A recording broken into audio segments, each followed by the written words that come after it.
On the one hand, you have a familiar face with a ton of new capabilities. On the other, you've got some unique style, covering a more simplistic outlook. Hey, it's Joshua Vergara from Android Authority. What's going on, everybody? And this is the Samsung Galaxy S4 versus the Sony Xperia Z. From a quick glance, you see that both of these phones are quite different. Samsung's new flagship phone is all too familiar with a similar rounded look and the same button layout as the Galaxy S3. It is, however, one of the best handling 5-inch phones with its smaller bezel, thin profile, and light handling. Sony's flagship might be larger, heavier, and it requires a bit more hand gymnastics, but it is definitely a looker. With a rectangular black slate look and angular corners, this is a look we don't see often enough. Its handling is helped by having its buttons all on the same side and halfway down the device. That big silver button is a great focal point that really pops. Flat sides benefit both devices, though the Z's sides are flat primarily because of the flaps that close all the ports for water resistance. Samsung's plastic material is starting to get old, but the all-glass finish of the Xperia Z gives it the same slickness in the hand. Either phone will require a good wipe down from time to time. So, the S4 will please those who look for familiarity, while the Xperia Z will likely turn more heads due to its throwback design. The displays on both devices have largely the same specs, as both offer 1080p resolution at 441 ppi. The TFT capacitive display found on the Xperia Z has been widely publicized for having poor viewing angles, though this isn't a big deal to everyone. Being backed by the Bravia engine makes dead-on viewing pretty amazing, as it makes the Xperia Z look like a small Sony TV. Its color production is a little more on the subtle side compared to the very saturated capabilities of the Galaxy S4. Samsung's Super AMOLED technology returns and makes colors from the S4 really jump out. Luckily, if you don't like this barrage on the eyes, you can change the screen's motif in the display settings. The Galaxy S4 does have much better viewing angles, but when it comes down to it, you'll likely choose the right phone for you based on more than just the displays. After all, either one will bring you a wonderful experience. When it comes to performance, it's a battle of past versus present. While the Sony Xperia Z definitely has great performance and is one of the most optimized users of the Snapdragon S4 Pro, it has to contend with the next Qualcomm evolution. Western versions of the Samsung Galaxy S4 will have the Snapdragon 600 that clocks in at 1.9 GHz, a real bump up from the 1.5 GHz S4 Pro found in the Xperia Z. While the Xperia Z was the first phone I tested to clear the 20,000 mark in Antutu easily, the S4 surpasses it. Adreno 320 graphics and 2GB of RAM back these processors up, so gaming and multitasking are great experiences either way.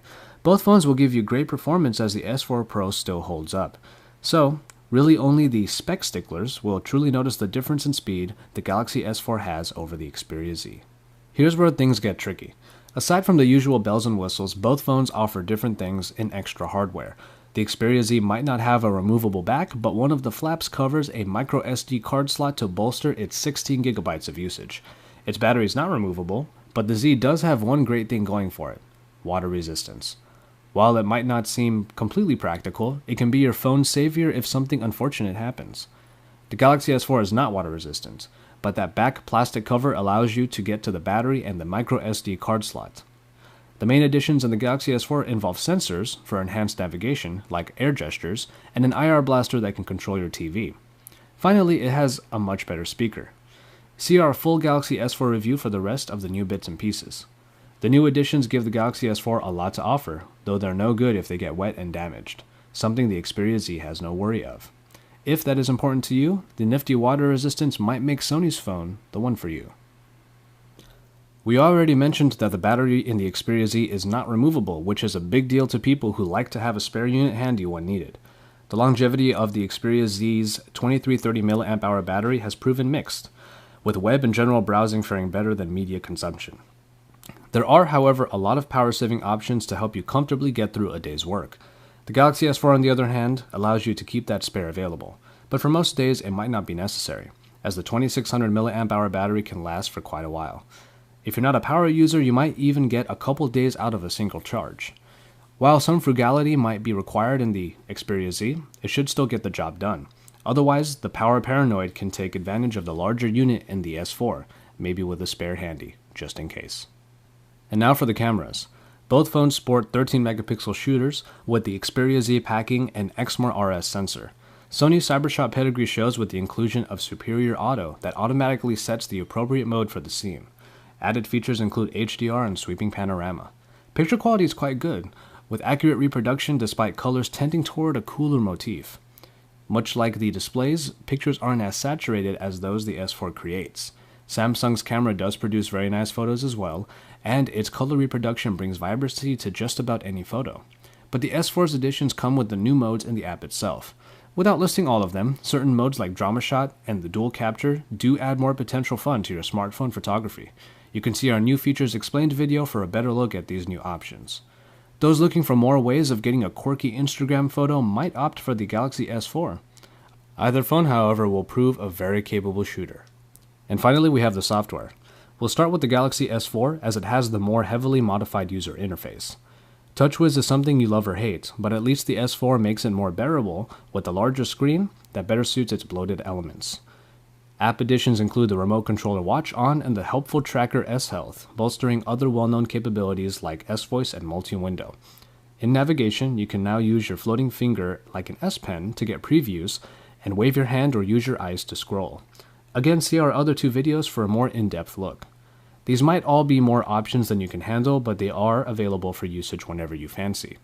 Compare all this to the Xperia Z, which takes a much simpler approach.